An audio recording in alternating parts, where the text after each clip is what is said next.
And welcome back to Jeff Koinange Live here at Citizen Television. Angela Ambitho, founder, CEO, Infotrak in the house, as is Samuel Modhoka, Director of Public Affairs at Ipsos. We're talking numbers, we're talking science, we're talking, well, opinion polls. Jeff, why aren't you telling them that Kenya is going to be the president designate with my good self Go on. of the World Association of Polling? Majaluo, give me. It's not fair. But do you say? What do I say? No, you just whisper loudly. Of course, WARPO. Okay, what does that mean? WARPO, which he will be a member. I will be his president. WARPO is the largest polling organization in the world.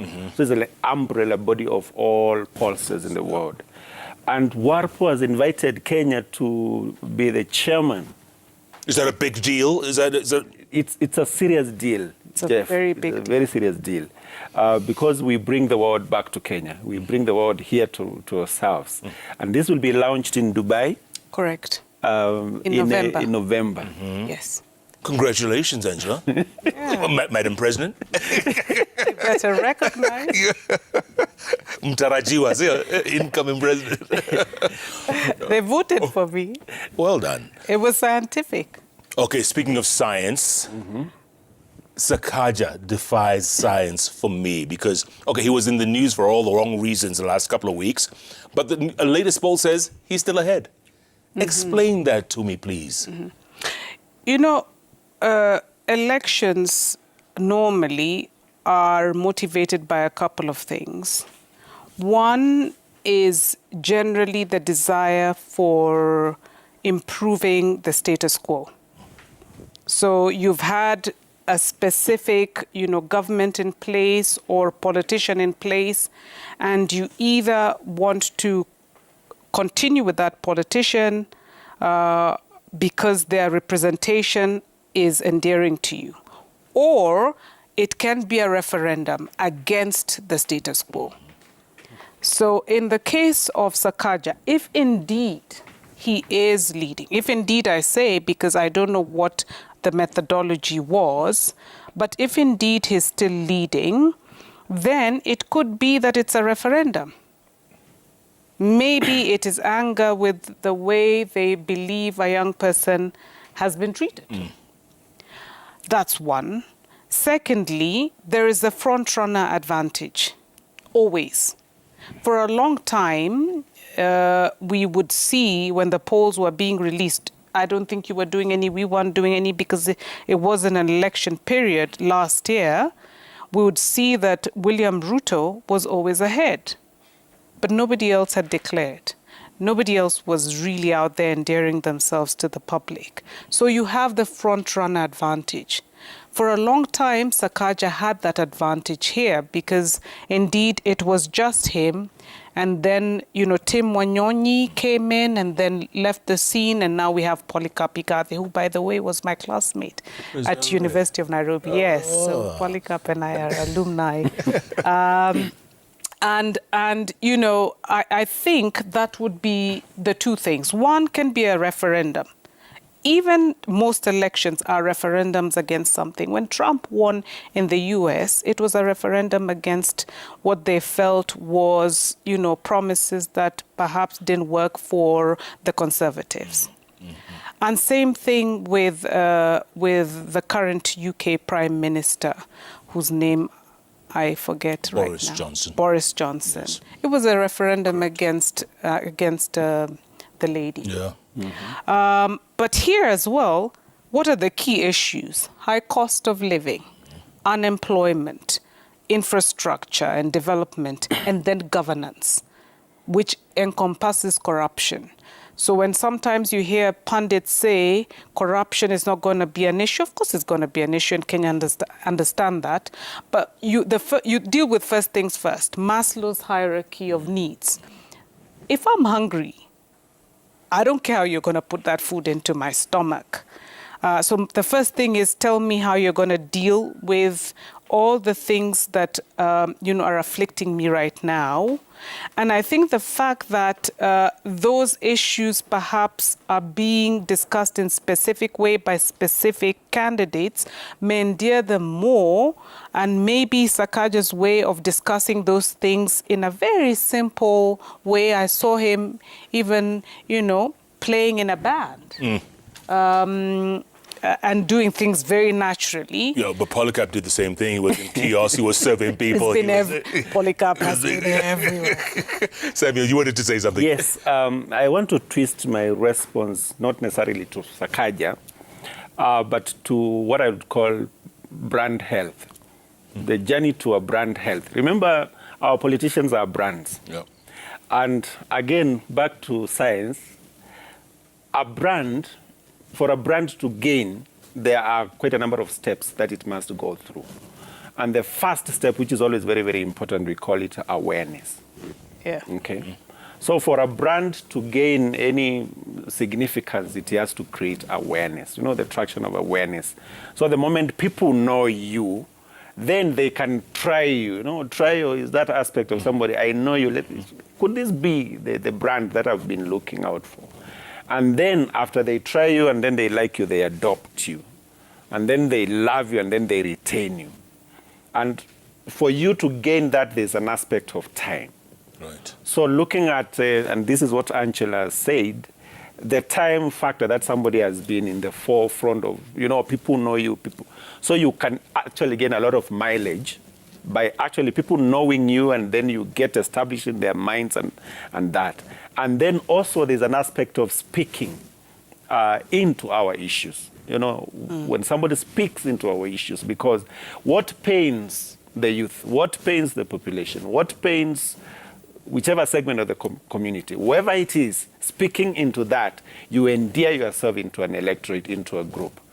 So that could happen to whichever other politician who is seeking an electorate, electoral position, right, by having an advantage of the time they are very much well aware of. People are aware about them.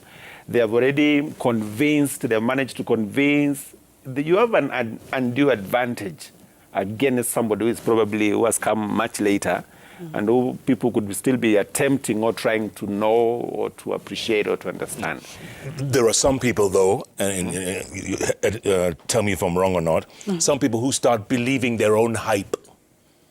They think they're so popular. They think, the people love them. Numbers don't lie. Numbers don't lie, but that self-belief, especially from politicians, is a double-edged sword.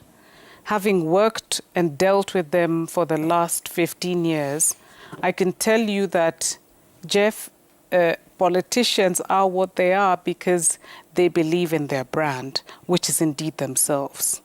If many of us did that, I think we would fly and achieve so much. I wish our youth would, and women, or disadvantaged groups would believe in themselves the way our politicians do. Because you sometimes can see you're not that great. But this guy is talking like he is a magician. Yeah. He can deal with everything because he has actually psyched himself that way. So that is positive, because then when you believe in yourself, you can make others believe in you. But the flip side of it is that indeed it can make you live in, this really misgived or misdirected grandiosity, delusions of grandeur, as it was once referred to. I tell you, once we did a study for a specific politician, paid for poll, and this was 2013, this guy was extremely popular on Twitter. Everybody was talking about it. He was good looking, suave, etc., etc. But when we did the qua ground, things were so different. Yeah. It was not getting to 2%. And so this guy got really angry. And he said, you know what? I can't believe this. I said, this is what it is. Social media is social media. Yeah. But you're not going to be a social media president. Right. You're going to be a president of every single Kenyan. Now, there are Kenyans in Mandera and there are Kenyans in my backyard of Uyoma, Katuenga, who do not have internet. Right. They are not on Twitter. And they've never heard of people. And they've never heard of... I didn't say that. I didn't say those. You didn't have to. Yeah, you didn't have to. But like Samuel said, Paul is on a pique. But you're saying, Samuel, numbers don't lie. Numbers don't lie. And I think there's a mirage, you know, when people see the numbers coming on social media and they're big and they believe. Yeah. Do you know the population, the proportion of the population that are on social media in the first place? And since when would you take that to be like a representative sample of the electorate, of the, you know, of the target that you are aiming? I think that's a mirage. So you look at it, you believe it, and then it enters, you know, premium tiers. And you know what else, Yes. Jeff? Yes. Aki, do you know that there was a poll that was done on social media by one of the bloggers that said, me, Angela, I was the second most hated woman in Kenya. After who? After Bensouda. Fatu Bensouda. Who's not even then Kenyan. me, then Gladwell Otieno. What? But you know how these social media polls are. And one professor actually was very concerned. A professor came and said to me, my dear girl, take things easy.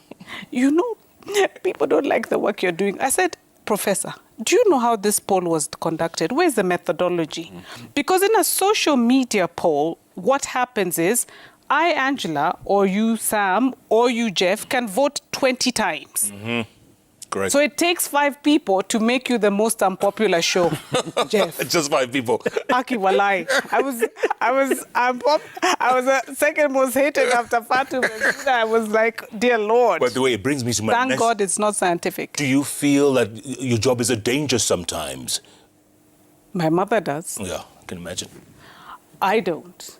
I don't because, Jeff, somebody's got to do it. And having been born and raised in Nairobi, having lived most of my life here, I strongly believe that people have the right to know. Just like your show does. People have the right to know. Correct. Now, if I don't do it, if Sam doesn't do it, if Jeff Koinange doesn't do it, then who will give this 22 million voters the information they need to make the decisions come August 9th? Yeah. Sam, you agree? I think, Jeff, this is a very important conversation because we need to bring our people, our countrymen, our fellow citizens to appreciate the importance of data in making decisions. And in the absence of anything, any simple data that you have can make a big difference. Political opinion data has been used globally in major ways. And us appreciating that this data can also help in our democratization process. It can so much help in our democratization process. And we need to accept that. We need to live with it. We need to embrace it because that is a way towards development. And because we are contributing so much, number one, towards the economy of the country, we're also contributing towards advancing knowledge, informing the society. I think there's every good reason to do it. Yeah. We're not paid to malign, Right. but there's every good intention and every good reason to do it. Okay, let me ask you another question. How do you stay objective? Yeah. For instance, you do a poll on certain, let's say this 2013 candidate, and, you know, he was likable. He is, you know, he was everything that social media said he was, Right. but not on the ground. How do you stay objective? We're professionals. You stick to the science and you stick to the protocols that dictate what it is that we do. Our job is very simple, is to tell you what the situation is based on the research problem and the objectives at hand. Now, that doesn't mean that we will always like what we see. Indeed, many a times when I look at our own opinion polls, I disagree with them. But my job is only to tell you, Jeff, and report that this is candidate A is at this, candidate B is at that, etc., etc. I may not be happy with it, but it is the fact. And it also doesn't mean that the populace is right. Right. So indeed, we have seen many a time where the respondents who represent a particular population saying they would vote for X, even if X is not, and you know, because you report it to us and you say this person has this court case. This person has stolen this amount of money. But the populace is still saying that this is a person we'll vote for.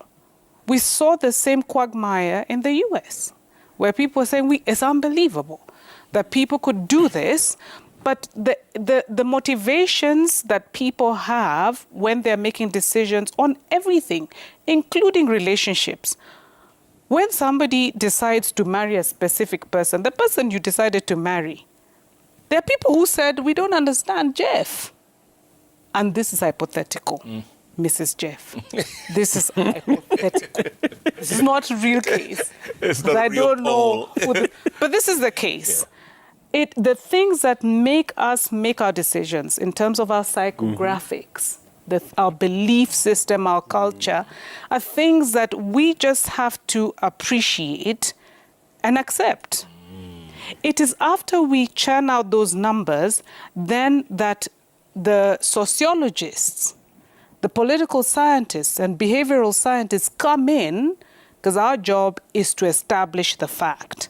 And then the behavioral scientists that we work with, who also work with us, then ask the question, why?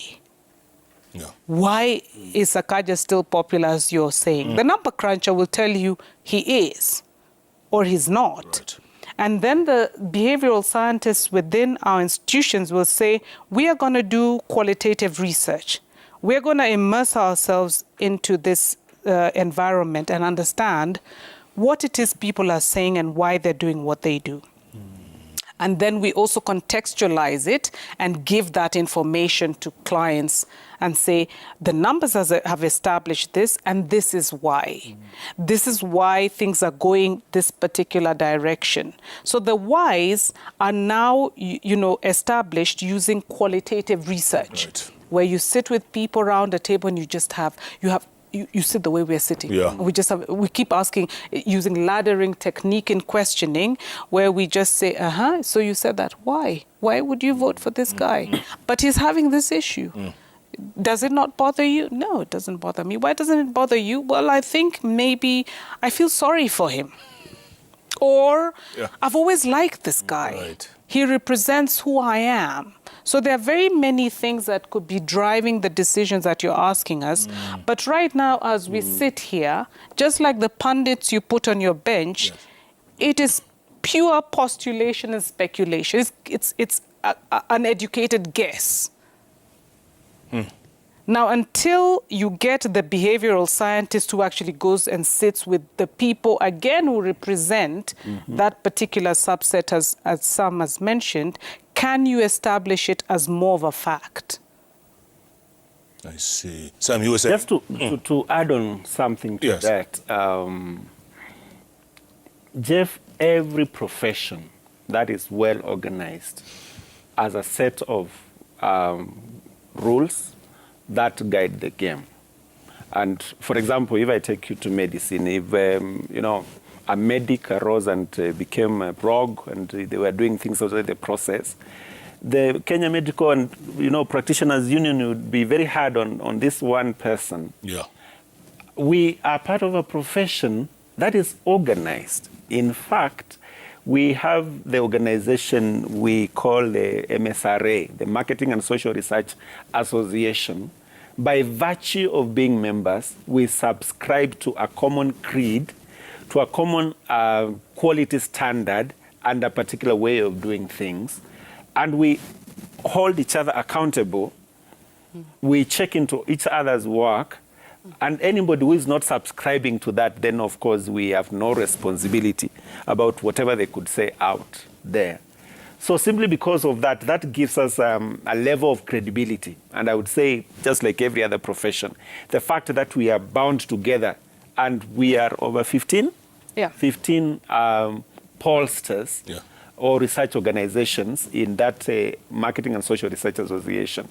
So by being members there, then it actually gives us a level of, credibility in whatever we do. We are organized. Yeah. We are not just out there to, do things that could easily be settled, the calmness. Yeah, I think this brings me to a question by the very Reverend Canon Sammy Wainaina of All Saints Cathedral, the very Reverend.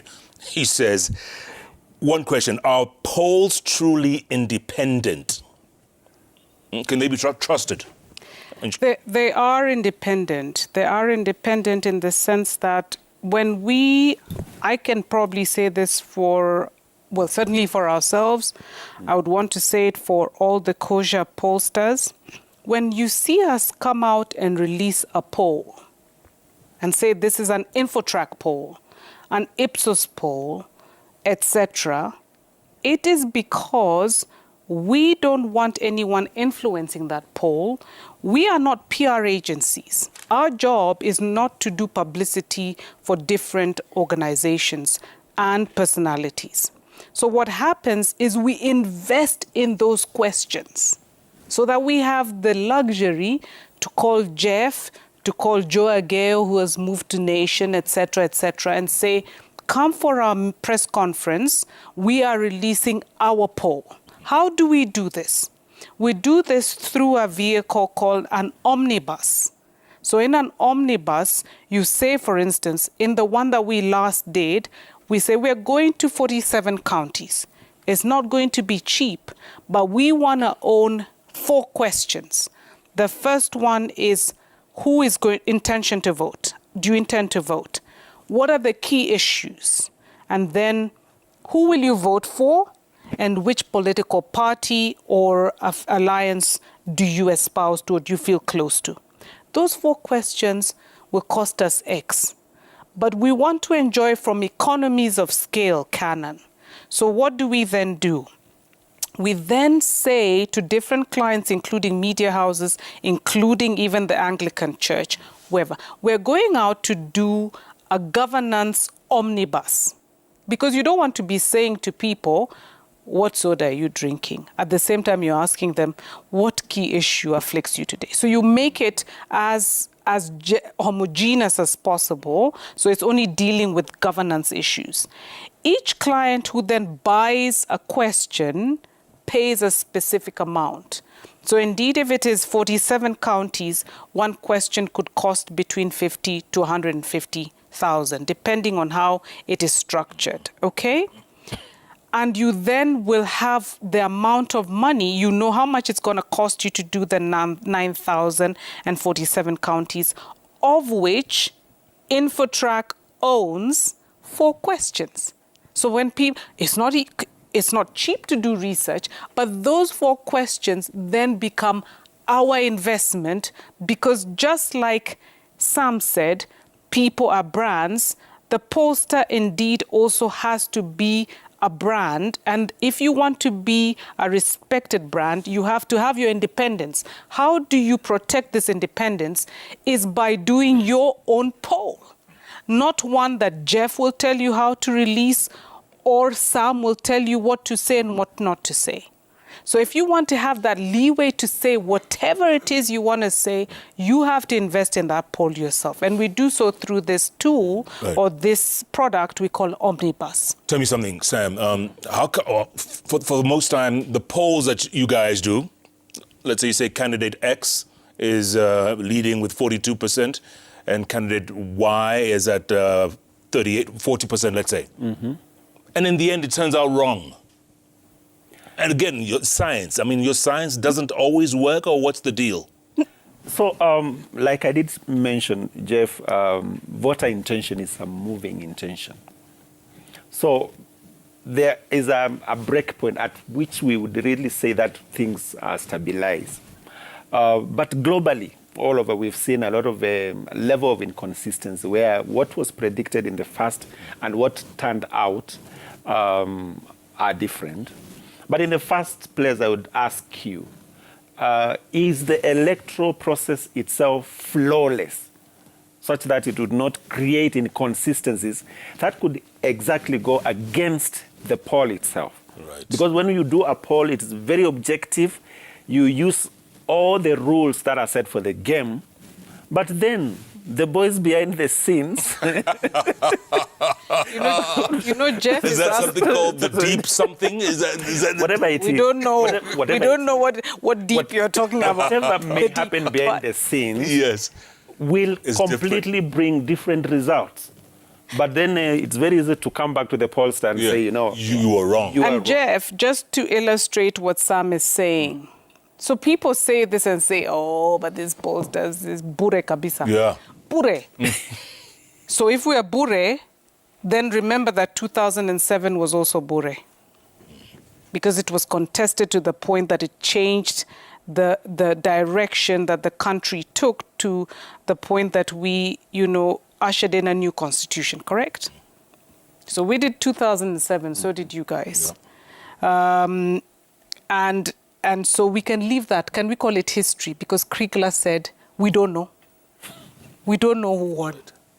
Then we did 2013. We all indicated specific things. It was contested. Mm-hmm. Let's back 2013 because indeed, even after it being contested, the Supreme Court made a ruling. Now, how do you indict us for 2017, Jeff? Do you know who won? Do you know who won the 2017 election? Because has the server ever been opened? No. Exactly. So now you want to blame Angela. You want to blame Sam. You want to say... your fault. You people you always show yes. nothing you ever say is true. We're not magicians. We're scientists. And on that scientific note, let's go straight to the magic wall. I like the way you answered that, Angela. That's very true. The servers are still to be open. Wow, lots of tweets coming in thick and fast. Okelo Bwalimu says, ask the two pollsters, one, have they ever received calls from politicians directing them to release poll results in any particular format? Angela? We've had politicians requesting. You can only request when you're not paying. You said it. Yes. So yeah, they ask us. All the time. You can't direct me when you don't pay me. And even if you did pay me, my job is to give you the truth. So yeah, they ask. Sam, you agree? No, I have had, experience of conducting a nationwide poll, releasing it. But I've never had a politician requesting me to release particular numbers in any particular way. Mm-hmm. Neither do I have any history of that in our organization. Sam is young. Maybe. He's yet to see things. People call you and they say, weka hivi, tafadhali, but they ask you nicely because they don't own your poll. So they say, the other day Jeff, I told you I've just come from the field. Yes. And when I took my rosary, and I said, please bless my rosary, my father, one of the fathers in the field said in jest, weka huyu kwa 60% next time in your poll. The father in the Catholic Church. Martin Moraga says, my question to Angela is whether past voter turnouts are factored in your polls. Past voter turnouts. When we're doing predictive polling, yes. If you recall, I think we are the only ones who have done a predictive poll and accurately predicted a result in the referendum. Infotrak did. Yeah. And in that one, we did a lot of, analysis in terms of what voter turnout would be. But that's because we had done many consistent polls on intention to vote. Because the electoral numbers have been so up and down in terms of our elections since 2003, it's very difficult to use because there are so many different dynamics in play. Sure. But certainly, last election, we had a voter turnout of 78%. Our thinking is that it would probably be around that. This time around? Yeah. Yeah? There's not much, people will talk about voter apathy, yeah? Voter apathy, I think, affected the registration of new voters. Mm-hmm. So we didn't get as many new voters as we had anticipated to get, and most of those were young voters. Correct. But those who have been there, the institutionalized voters like me and you, We're going to vote. We're going to vote. Yeah. Here's a question for both of you from BDS Eco. It says, were the running mates critical in the popularity of the top candidates? Sam, you go first. My guess in this is correct. A running mate is a very important... and remember the way our politics are organized in this country, we are kind of regionalized, you know. So the choice of a running mate, because it's a strong person who supports the lead candidate, how strong they come in, then that could be an influence. That could easily be an influence. And remember we said, this is something that runs almost until the last day. So there are still voters who will make up a decision based on the choice of the running mate. They could easily accept or drop an intention simply because of what they think has happened. Right. Yeah. Angela, you agree? And I agree. And I think, why do you bring in a running mate? You bring in, elections is about numbers. So you're picking the person who you can have proper chemistry with. And I think one of the running mates said that someone who will appreciate that there will be a head and there will be an assistant. That's point number one. So you have that chemistry, or there's a likelihood of chemistry. But secondly, you have to bring in someone who will help you attract and consolidate your numbers. That's the bottom line. Yeah. So then, of course, it changes. The choice of running mate is meant to change your numbers for the better. Are the people voting for the running mate, or are they voting for the ticket itself? Or they put that into consideration? They will be voting for the ticket because the ticket is a duo. And so the running mate becomes a critical facet if you look at it from the perspective that the running mate is bringing in their own numbers as well. Okay. So, yeah. Engineer Leakey wants to know, and I'll just summarize this, are your opinion polls credible and reliable? How do you ensure this, Sam? So number one, there is the rules that guide sampling. The rules that guide sampling. Population proportionate sampling is a global best practice. So when it is applied per the rule, and then when you apply the margins of error that are acceptable, and then when you give everybody at the level that you are sampling an equal chance of being selected, then that is science. That is a reliable process. Right. And you expect that the results that you obtain at the end of the process represent or can be generalized to the wider population. But most importantly, you must declare, you must specify, this is the methodology, these are the limitations, because you can only interpret those results on the basis of those limitations. And that makes it...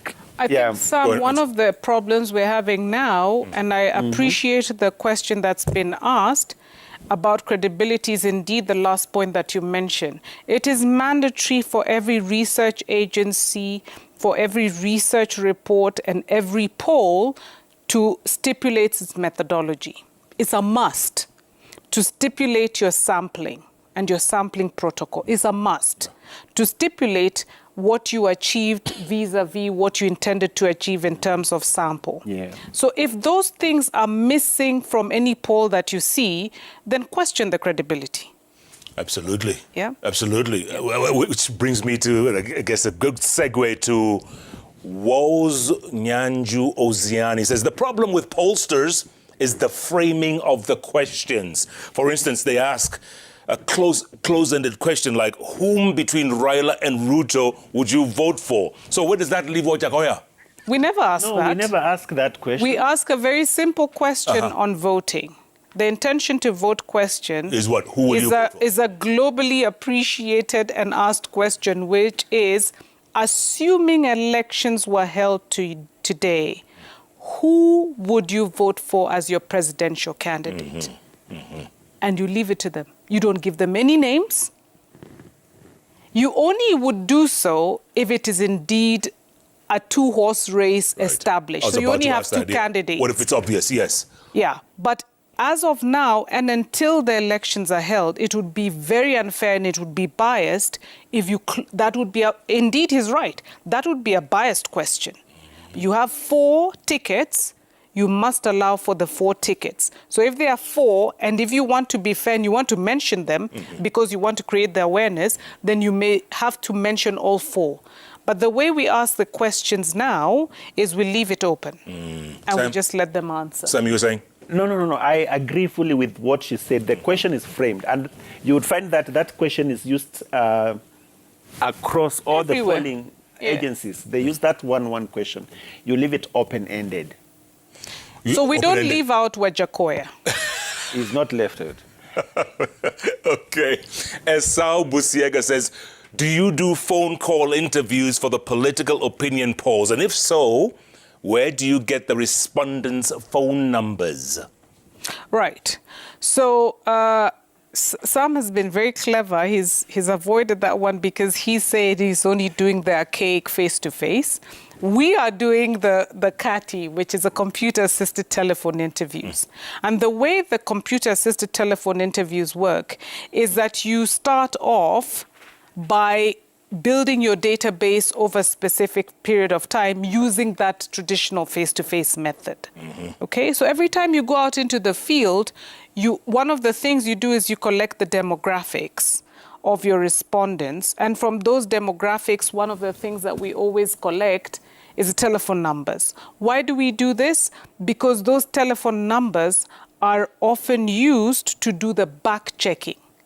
So there are quality controls that we do in research, which is that once the enumerator has gone to interview the respondent, then 20-odd% of the interviews are back-checked. They're back-checked physically by a coordinator or supervisor going back and doing a back check. And they're also nowadays, back checked using the telephones. And if the person gives permission to you, then you will include them in a database. That database can either be a database that can be randomly used, or it can be a panel. So you can ask them whether they want to be part of a panel, or that then you can contact them again. So you build it over time, you build it over years, and you use that. Here in Kenya, we do that. There are also institutions, I believe, here in Kenya who sell databases. So they have done that already, and you can then go and buy those databases from them. Yeah. We're conducting our own poll here at Citizen TV, and we're asking, do all pollsters wear purple? What's your sample? What's your sample? And which? Tell us your methodology. Yeah. I like that. Angela Mbitho, founder, CEO, Infotrak, thanks so much for your time. Really appreciate it. And of course, Samuel Muthoka from Ipsos, we look forward to your polls, to your latest poll. And good luck, and thank you so much for sharing that information with us. It's been fantastic. Thank you. And thank you for being a part of JKLive. Wednesdays, it's all about those three letters on the keyboard that follow each other. JKL, powered by M-Pesa Global Pay, folks. You can now make global payments using funds in your M-Pesa. And it's very easy, folks. It's very easy to do. Check this out. All you need to do is download the M-Pesa app from your Google Play Store, App Store, then select Grow, then activate your virtual card. And just like that, the world is yours with M-Pesa Global Pay Card. You can make payments securely for goods and services on global e-commerce websites, pay for travel on global websites, and pay for international video streaming services. So download the app right now from your Google Play Store, App Store, or you can simply dial *334#, select Lipa na M-Pesa, and select Global Play. Easy peasy, lemon squeezy. Thanks so much for being a part of JKL, folks. We'll see you next week, same time, same place. Good night, good luck. God bless you all.